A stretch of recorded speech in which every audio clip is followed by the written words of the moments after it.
1 year ago tonight, Roots, the saga of an American family, literally blazed across this nation's screens. For 8 consecutive nights, more Americans watched this story than have ever watched any other in history. Based on the Pulitzer Prize-winning book by Alex Haley, the 12-hour drama touched the nerve endings in the hearts of over 130 million Americans.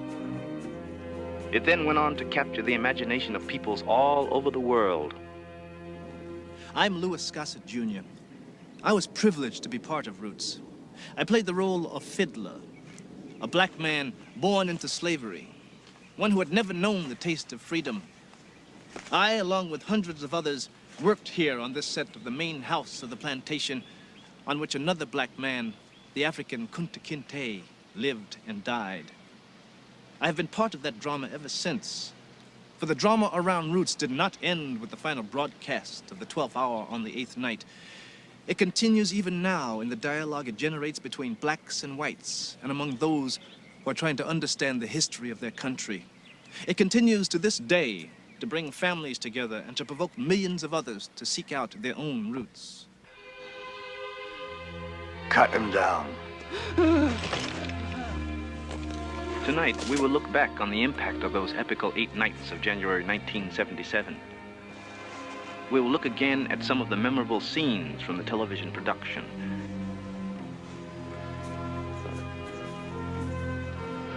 It's gonna be another day.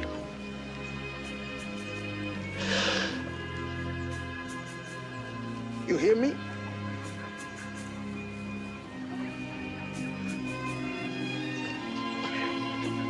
It's gonna be another day. We will see how Roots affected the American people, including another Southerner who, like Alex Haley in the fall of 1976, had just achieved national fame. Noticed that I was a little late arriving. I met Alex Haley outside, and I made the mistake of saying, "Alex, how's your family?" Unfortunately, he told me, and it took a while to get in. We will accompany Alex Haley on a triumphal and an emotional return to his ancestral village of Jufere on the west coast of Africa, where during a 12-year search, he found his roots. We will see how Roots affected an 18-year-old student who portrayed Kunta Kinte in the television film.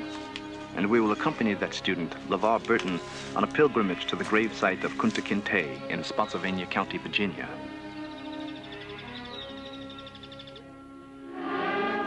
And finally, we will witness an unusual historic event that took place on November 13th, 1977, an event that perhaps best illustrates the true meaning of Roots.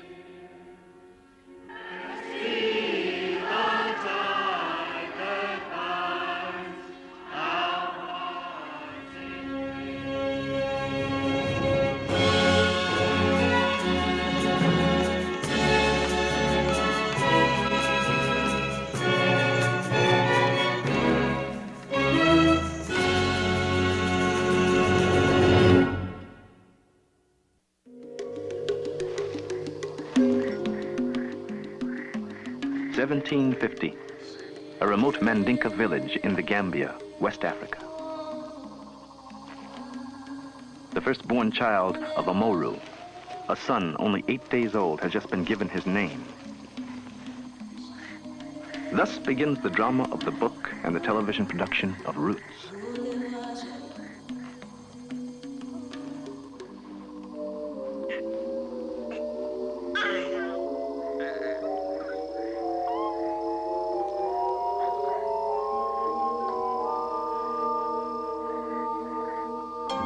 Kunta Kinte. Behold, the only thing greater than yourself. The boy, Kunta Kinte, grew to manhood, knowing freedom and dignity. Then he was captured and taken to America as a slave. Kunta's story was told to the young Alex Haley on the front porch of his childhood home in Henning, Tennessee. It was told to him by his grandmother, Cynthia. She had heard the tales of the African from her father, tales passed down from generation to generation. It was these tales that Alex Haley spent 12 years researching in an obsessive attempt to know all that he could possibly know about his ancestors. About his great-grandfather, Tom Murray, a blacksmith who had been born into slavery and set free after the Civil War. About his great-great-grandfather, the legendary Chicken George. About Kizzy, Chicken George's mother, who had been sold away from her parents. Kizzy had heard the stories of Africa directly from her father, Kunta Kinte. To piece together the jigsaw puzzle of his heritage, Alex Haley traveled over 500,000 miles on 3 continents, coming finally to the remote village of Jufere. 2 Mandinka words passed across 6 generations: Kambi Balongo, meaning river, and Ko, meaning guitar, were the main clues that finally led Alex Haley to this Gambian village. Here, in long sessions, he listened as the oral historian of the village, an elder called a griot, related the past history of the Kinte clan. Very blessed by God, by Allah. During the course of time, one of the Kinte boys went in to chop wood for his parents.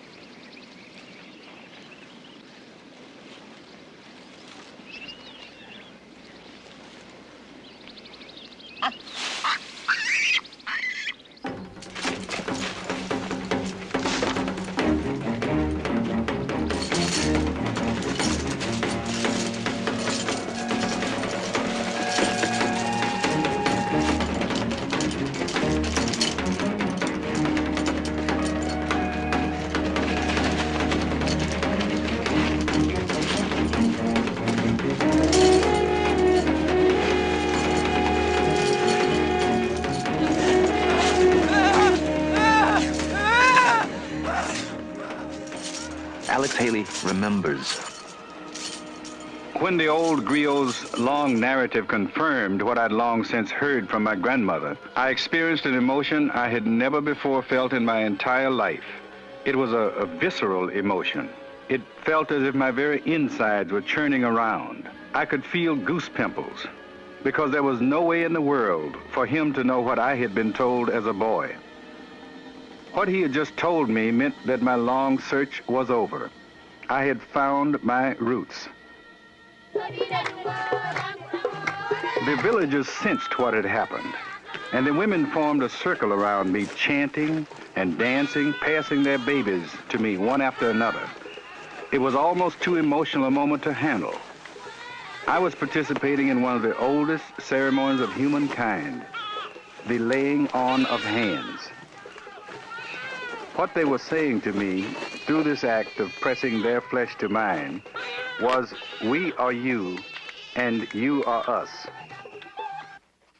Alex Haley completed Roots in 1976, but even before that, producer David L. Wolper had bought it for television.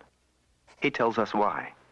Well, I've always been interested personally in a generational story. I try to develop a story even before Roots about 4 Indian generations, and then I couldn't get it on. I tried to develop one about 4 police generations in a family. I couldn't get that on. I tried to develop one about a family of an automobile family, 4 generations in an automobile family.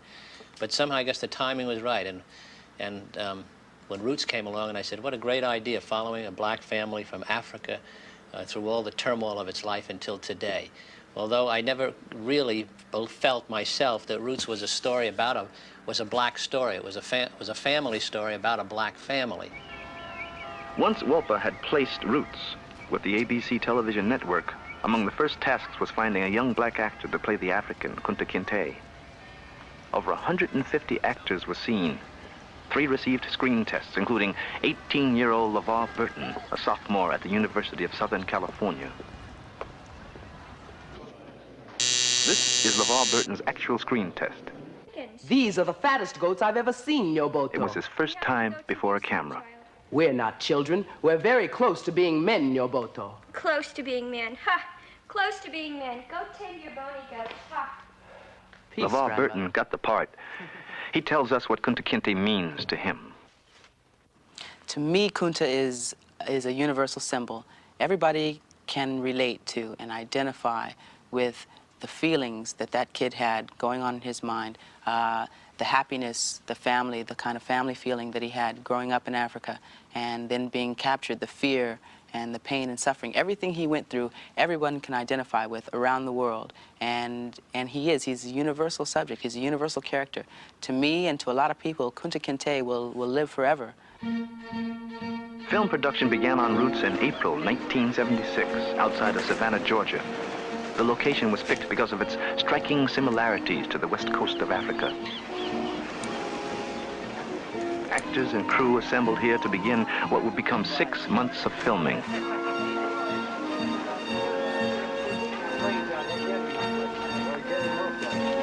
The spirit on the Roots set, both here and later in Hollywood, was unusual. Actor George Stanford Brown describes it. I don't know, it was just an excitement that permeated the place, the whole set. Everyone was involved and knew that it was a good project and it was worthwhile, that it was the best material that had been done before, particularly for black performers. And it affected everyone, the crew, the white performers, everyone was just affected by it. And it was a feeling of great kinship. That's the thing that I remember most. I think we all felt, the black and the white actor, that we were working on something very special.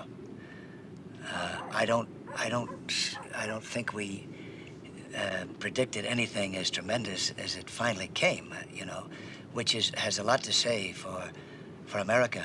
It was a unique television experience, a unique historical experience, and I certainly never anticipated it, and I don't think anyone else did. With production completed en Roots, ABC television executives Brandon Stoddard and Lou Rudolph, seen here, informed producers Stan Margulies and David L. Wolper of the decision to broadcast Roots on 8 consecutive nights. What happened next made television history. The country went Roots crazy. Concerts were canceled, restaurant business dropped, bars either closed or showed Roots instead of sporting events. Las Vegas and movie theaters reported the income sharply reduced.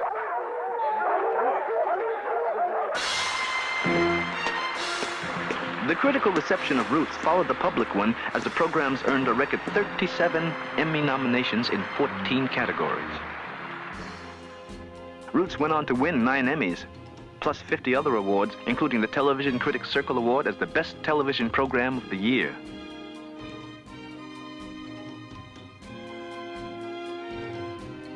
The final Nielsen tabulations showed that the concluding chapter of Roots was the most watched television program in history.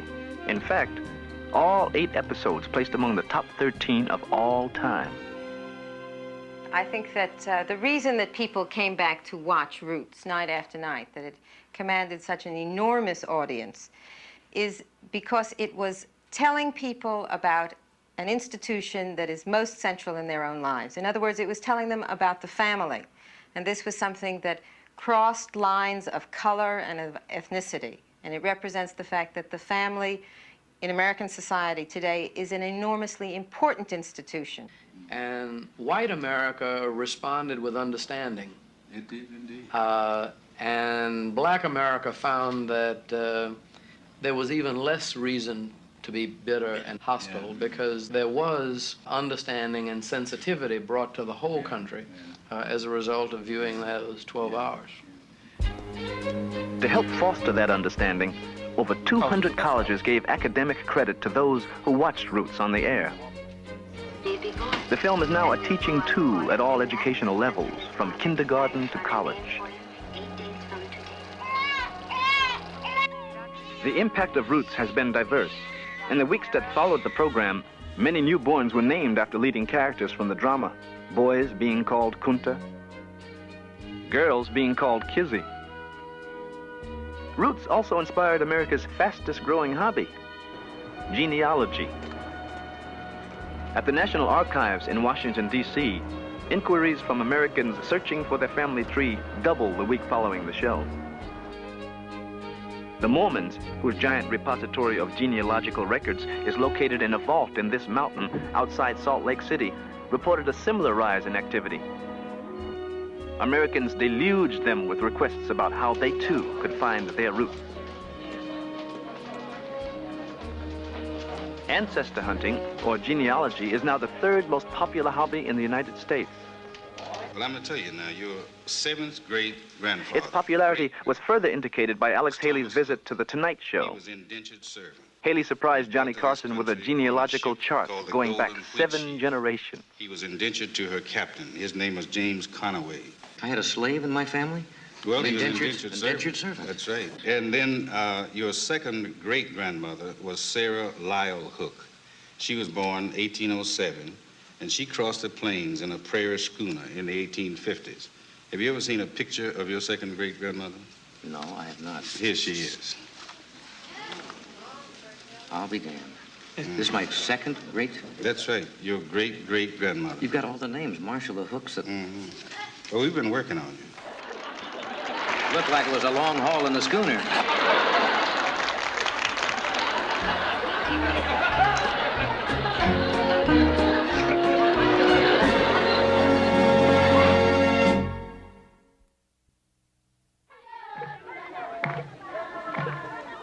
April 16th, 1977. Alex Haley with his brothers George and Julius have come home to their ancestral village, to Jufere in the Gambia, West Africa.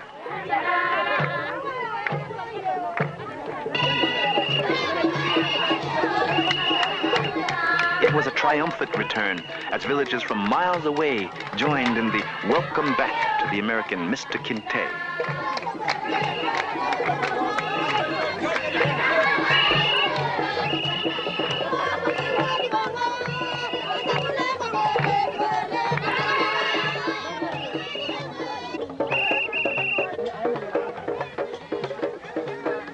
The Mandinka Natives, none of whom has ever seen a television set, have been made aware of their old friend's achievements.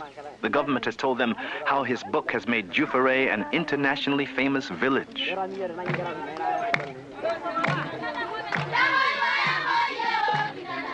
Because of Roots, the Gambian government has declared Jufere a national monument. In the years since the television program, American tourists have flocked to this tiny African village, forcing the government to restrict tours into the area to only 2 days a week.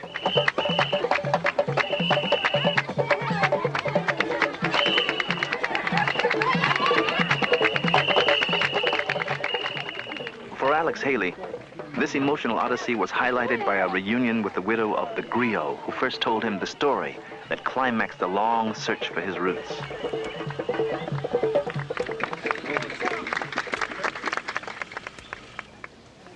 Many of you will remember when I first came to this village in 1967.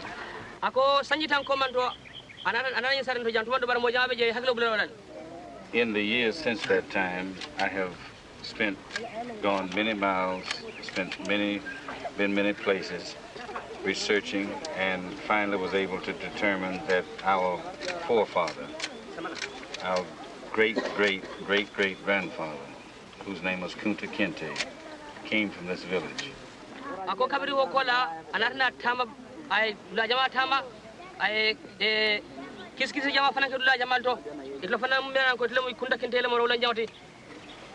We are a symbol of people whose forefathers came from Africa.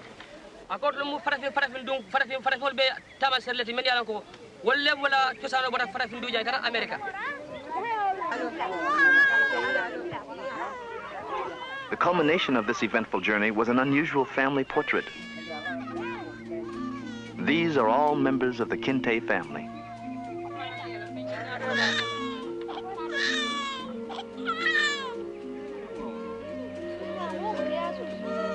Some say that more than 20 million slaves were taken from West Africa. It is a rare moment, then, in history when a descendant of one of those 20 million can find his way back to his ancestors' home.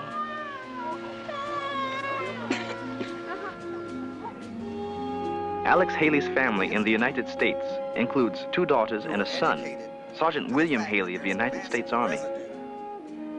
Sergeant Haley teaches a course in race relations. Both in the Army and civilian communities today. The author of Roots has 2 grandchildren. They are William Jr. and Michael.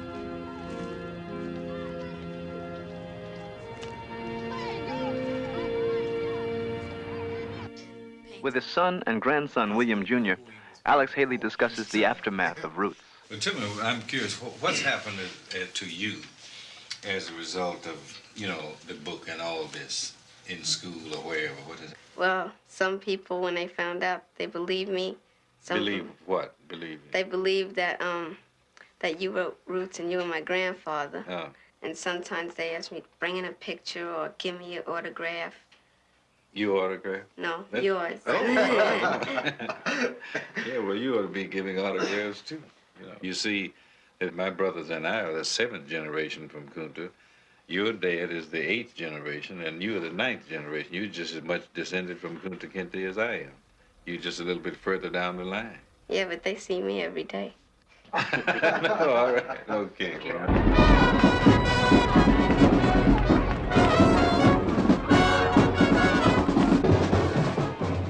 After the television broadcast of Roots, it seemed everyone wanted Alex Haley's autograph. The quiet, retiring 55-year-old writer became an instant and unlikely hero on the American scene, both for blacks and whites.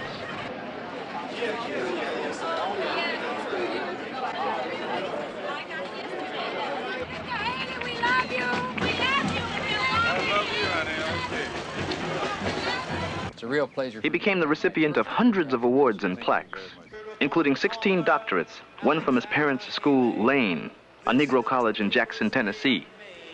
1977. Another from the Mormons' Brigham Young University, the foremost school for genealogy in the world. The former Coast Guard cook and college dropout, Alex Haley has truly been center stage since the publication and broadcast of Roots. In the same room that you have. Here's what you want. Here's Kunta Kinte.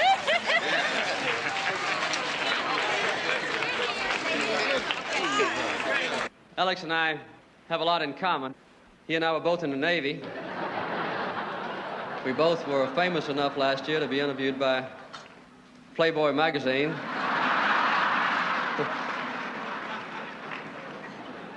We both wrote a book.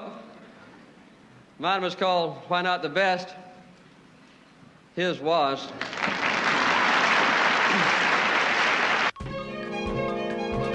By the end of 1977, the book Roots, already a runaway bestseller in the United States, was repeating its success in 28 different countries. And the television program, distributed internationally by Warner Brothers under the direction of Charles McGregor, followed suit. By year's end, Warner Brothers had booked Roots into 32 different countries. Don't go away, African. Fiddle is coming.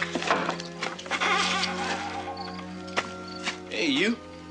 Toby. Bring your victuals. Yeah.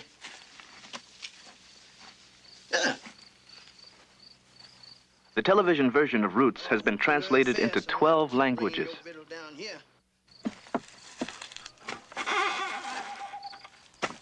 Hola, Toby. Tu comida. Ten. Come. Espero que aprendas deprisa para no tener que venir con tu comida.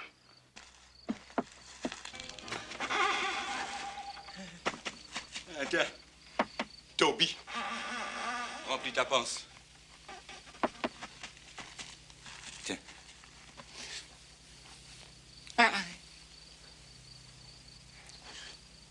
J'espère que tu vas apprendre vite et que j'aurai pas à t'apporter tes repas trop longtemps ici. Oi, お前、トビー、食事持ってきた。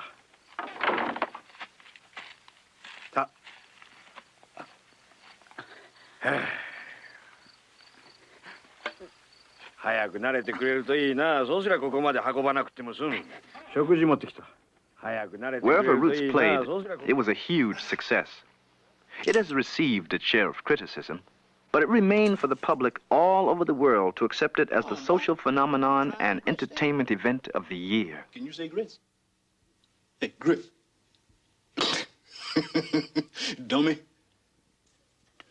You better be eating all them grits, dummy, because there ain't no more coming your way tonight.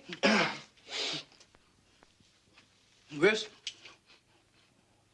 Oh, good boy. Good night, Toby. Tommy? Chris, Tommy. I'm gonna allow that you're just making sounds and ain't talking words, because if you call old fiddler a dummy, I'd like to not as feed you to them hogs. They ain't as choosy as you is about what they eat.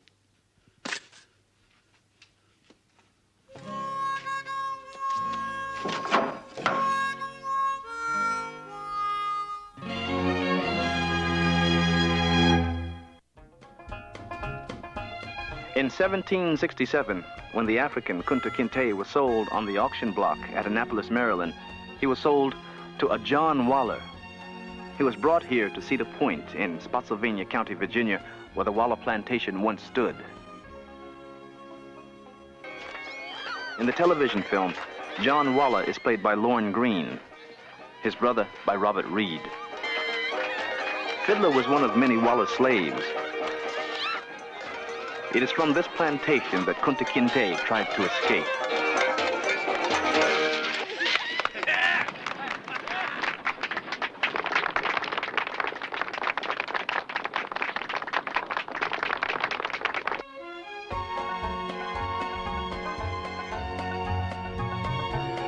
The Waller Plantation homes are gone now, part of a distant past. But Wallers still live here. Judge Nelson Waller recalls his family stories of Kunta Kinte, the slave they called Toby. In a correct statement, as far as possible, Toby, he was purchased by a Waller. He was so excellent in the way and his attitude of doing his duty as the servant in the cornfield that they promoted him. This sounds wonderful. They promoted him to house duties, which I guess they would call it now butler. And the next promotion he did so well was that they made him a carriage driver. And he would get on the carriage and drive the horses for the boss.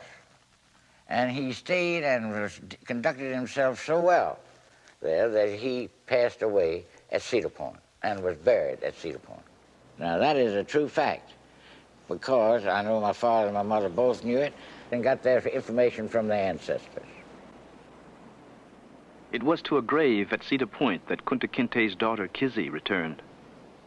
Played by Leslie Uggams, Kizzy, sold away from her parents, came back after many years, only to discover that her father had died. Without my comfort, I guess you're worried about what happened to your little girl. Well, I got me a son. You like him, Daddy? I know you would. I told him about how you were looking for a log to make a drum when the slave catchers took you. And about your real name being Kunta Kinte, and Combi Balongo mean river, and Ko a fiddle. Sometimes he seems to forget. But he's a good boy, Daddy. He's just young, that's all. Soon, I'm gonna get married. And I'm gonna have more children. And I'm gonna teach them about freedom, so that they can teach their children. I promise you, Daddy, your dream will not die. Someday, we're gonna be free.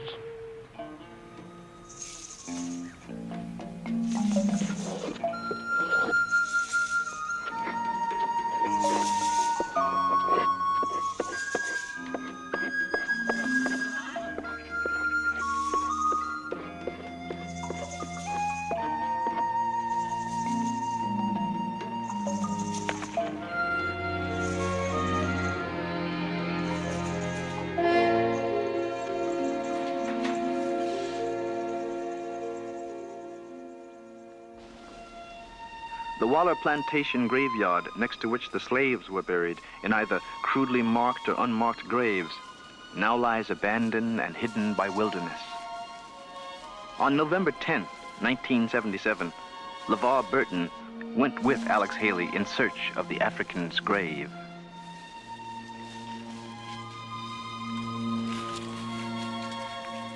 The two men walked in silence as if on a pilgrimage across the ground where Kunta and Belle were married, where Kunta learned to walk again after bounty hunters had chopped off his foot, where Kunta watched his daughter sold off to another man in another state, where Kunta died and was buried.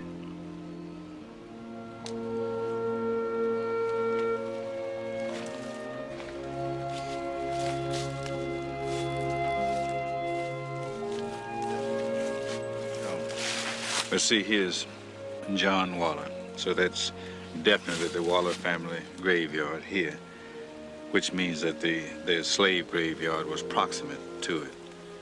So it's probably in this area about behind here.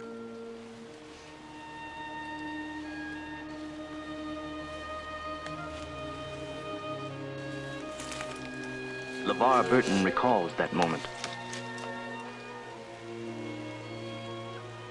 Something, it's hard to explain, made each of us want to be alone at that moment with our own thoughts. It's hard to describe the emotion I felt as I approached the area where Kunta Kinte is buried. My whole life has been changed by this man. The thoughts many of us have about ourselves and our heritage have been changed by this man. And now, here I was, standing near where his bones had long since turned to dust, but where his spirit still lives.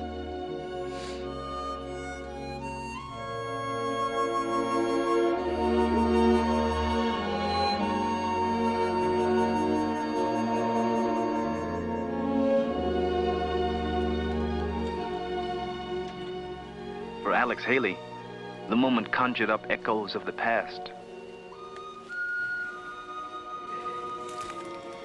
Your great-granddaddy's name was Kunta Kinte, son of Omoro, a Mandinka warrior. He's proud. Proud. You be proud, too. Because that African blood flows through you. As long as you know you comes from him, that we all come from him, you know why we be strong.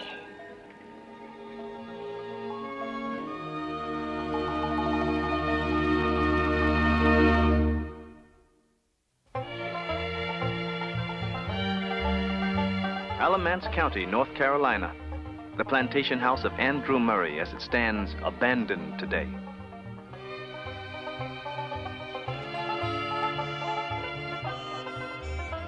Here, the family of the blacksmith Tom Murray, son of Chicken George, grandson of Kizzy, great-grandson of Kunta Kinte, gained their freedom with the end of the Civil War.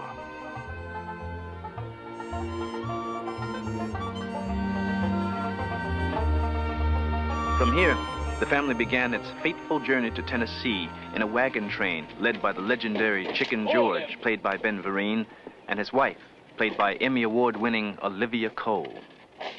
Let's go. No, not yet. Tell them, I know you're sorry to be leaving, but we gotta be moving. I've been sitting here, trying to remember. I knows every chink and every wall the winter wind blow through. I know. It's hard, old woman, leaving. Hard?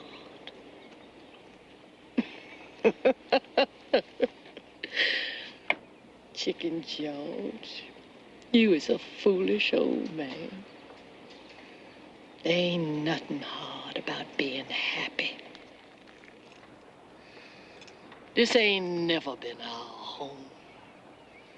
Never belonged to us no way.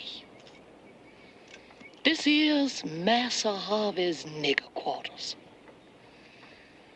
And we ride out of here, I ain't never gonna think on it again.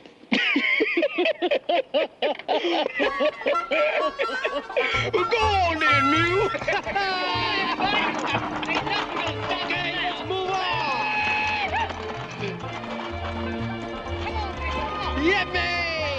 When they gained their freedom, the descendants of Kunta Kinte, like most former slaves, simply retained the surnames of their masters. Thus, they became free Murrays. Not all the former Murray slaves left Alamance County. Many stayed behind. A descendant of one of those, Effie Murray, now 93, recalls her father's days as a slave. Born in Green Lava. I don't know nothing about them. I just know what they tell. My daddy was, I forget how old, I can't think about how old he was, but he wasn't no more than about that high when Andy Meyer bought him from Billy Benson. Put him up on a block. I don't know what to give for him, though. And he stayed with him till he died. He died right on his place. He died right there in that old house. He'll be 69 years this April. My dad'll be dead 69 years this April.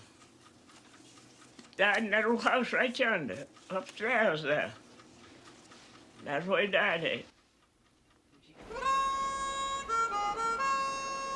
The Old South is changing, says Alex Haley, and changing perhaps faster than the rest of the country. And it is here in the South, in Alamance County, North Carolina, that an historic event took place that dramatically illustrates that change. November 13th, 1977, the second reunion since the publication of Roots between the descendants of the Murray slave owners and the Murray slaves. So long as happened. That was after Roots was filmed. Yes, yeah, we tried to locate him before Roots. Alex Haley was again present at this reunion, held at the Cross Roads Presbyterian Church outside Mebane, North Carolina. The church stands on what was once the Murray Plantation. How you on?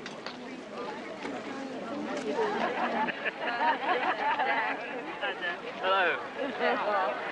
And this is my husband, and that's my son. And this is my oldest daughter right here, Jean. And these two are nephews. They are my sister's children. Be all right.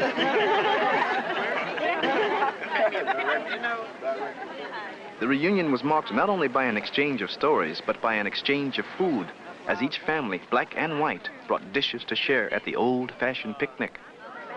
Ben Covington is on there. Men and women of all ages, including Hattie Lynch, the oldest living white Murray, enjoyed the festivities.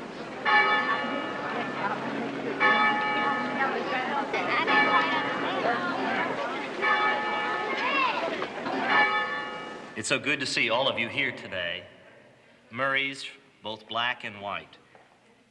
I feel like on this occasion, the gathering of the Murray families, for this afternoon service, we should begin with prayer. Let us pray. O Holy Father, from whom every family on earth receives its name, we thank you for this day and for this gathering, for the opportunities we have to serve you. We ask that you be among us and enjoy the fellowship of this hour with us. For we ask it in Jesus' name. Amen. As I thought about the Reverend James Rissmiller, in his opening remarks, comments upon the importance of this historic reunion. The event, he explains, perhaps best illustrates the true meaning of Roots. And I think we today have experienced something of that. We came together for a festival kind of occasion. And in the coming together, have experienced something no one planned, no one counted on. An experience which is good. An experience which comes as a gift from God.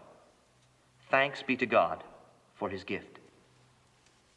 It is now my pleasure to introduce Alex Haley, a member of the Murray family, for a few remarks.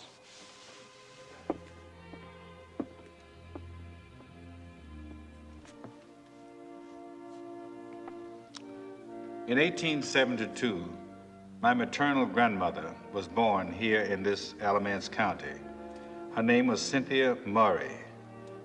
Her father was Tom Murray, who had been a slave blacksmith on the Murray Plantation. Her mother was named Irene, who had been owned by the Holt Plantation. In late 1873, that particular Murray family, the Black Murrays, rode away from this county into western Tennessee, where they settled. In that wagon train were surnames of people whose ancestors are to be found in that cemetery just outside this church, the ancestors of most of us who are gathered here today. Somehow, our coming together now, more than 100 years later, some generations later, symbolizes things that are true across this nation. One of them is, most of us in this country, with the single exception of the American Indian, ancestrally came from somewhere across an ocean originally. I see us sitting here and I think of different types of ships. Immigrant ships from Europe, slave ships from Africa. And it seems to me that now that we can gather in this way that we do, we sort of symbolize the best potential of this country. And I think it very appropriate that we are gathered now here in a church, in the house of God. For if I perceive correctly what are the true missions of religion, of the church, they are to heal and to bind. Thank you. Let us now stand and sing hymn number 473, Blessed Be the Tie That Binds.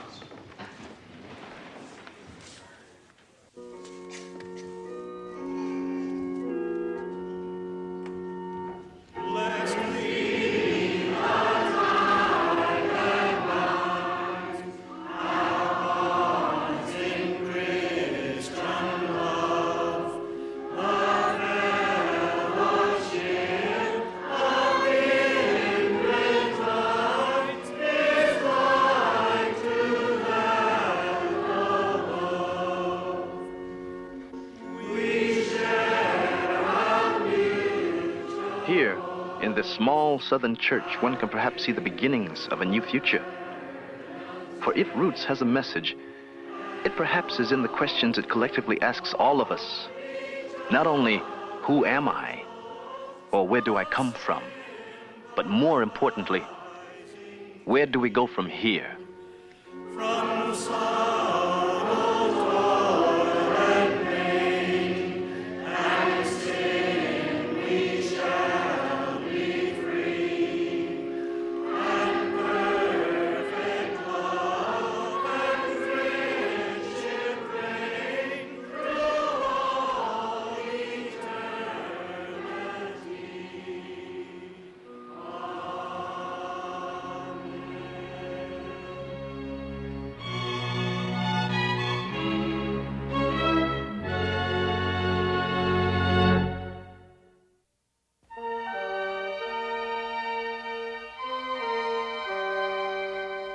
The television production of Roots ended here on a hilltop in Tennessee, nearby what is now the town of Henning. But Kunta Kinte, he'll never forget where he come from. He'll never forget Africa. He never forget the words he spoke as a child. How Ko mean a fiddle, and Cambi Balongo mean a river. And he never stopped fighting against his chains, trying to be free once more. Not even after they cut off half his foot to keep him from running away. And before he died, he get that dream of freedom to his daughter, Kizzy, my mama. And before she died, she get that dream to me. And I've tried to keep that dream alive in all you children till that day come. Hear me, O African. The flesh of your flesh has come to freedom. You is free at last. We is free.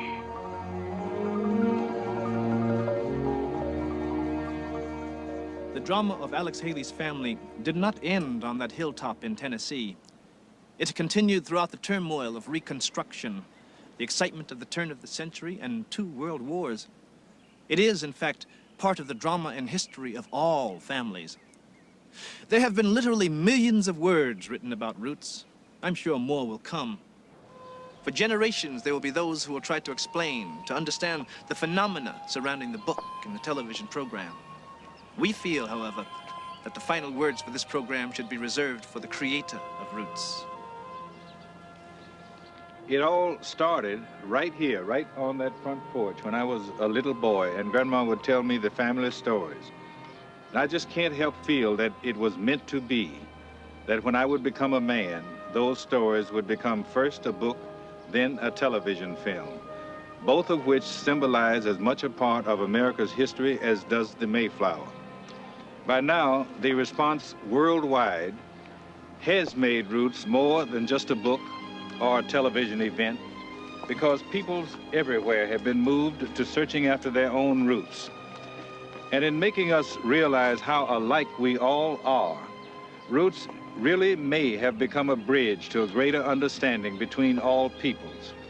And we so much need this in this world that we share today that I find myself vividly remembering something else Grandma used to say. She would say, "The Lord might not come right when you expect him to, but he will always be on time."